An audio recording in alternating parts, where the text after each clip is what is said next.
digging up my work from the 1970s on has been an amazing task, kind of like looking at a visual diary of my life and all the stages I've been through, and just going through all the drawers and boxes and portfolios in my studio and attic and storage rooms. Been rather emotional, and I have to go back and give my mother a lot of credit for her encouragement, because as a young girl in kindergarten, actually, I remember her taking my little hand over to a neighbor's house who was a wonderful artist and had a beautiful studio.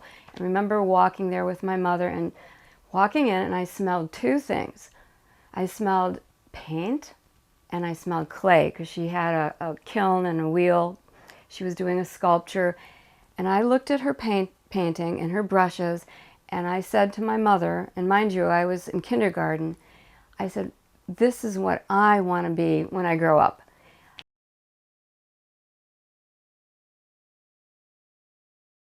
I graduated from Arizona State University. I worked on a reservation and was honored by being able to attend some ancient ceremonies, which really had an influence on my art.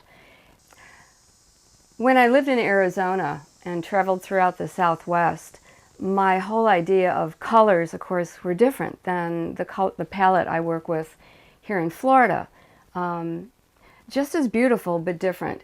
A lot of earth tones, and I worked in watercolors, and I had a fascination with pictographs and petroglyphs. So a lot of my art was based on portraits of particular ancient warrior figures or shamans.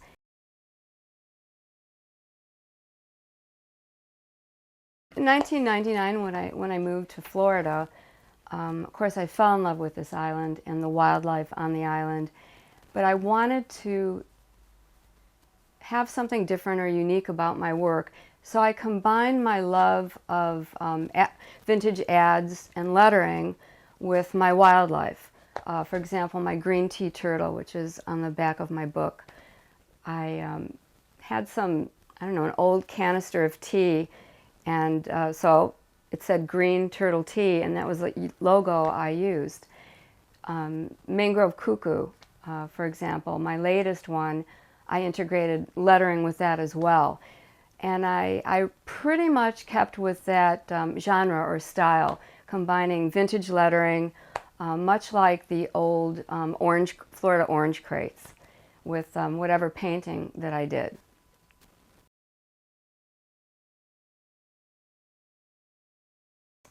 When I do these heavy paintings, when I did Anne Frank behind barbed wire, for example, I literally was sobbing while I was painting her many nights, because I was her in a way, and I was feeling her in this attic and feeling her fear and so forth.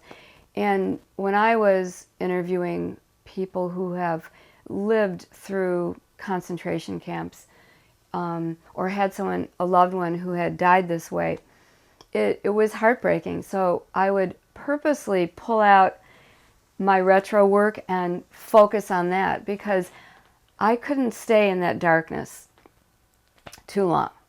And so I'm happy people come to me and say, would you do a mangrove cuckoo? Or I'm happy that I can go to a green sea turtle and just get lost in the beauty of nature, because the banality of evil was what I was dealing with.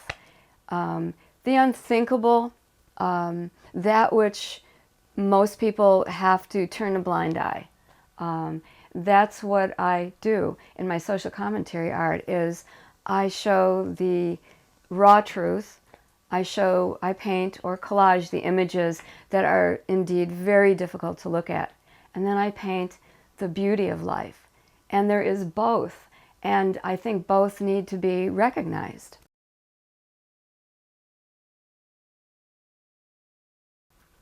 All my art, every piece I do almost becomes my child. It goes through almost like a process of birth from that raw, from that idea or that dream, and from that dream to fruition to the physical reality or manifestation of, and a lot of artists say we're like magicians. We have this image in our mind, this dream, and we get really excited about it, and then we can't wait to get it down on paper, and then, or in our sketchbook, and then on canvas, and then we see it being born.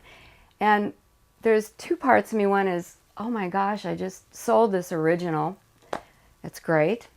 I could travel more. Or that's great, it's on someone's wall. But it's also always a sadness, like, oh, it doesn't really belong to me anymore. So it's like a child, but you know it has a good home.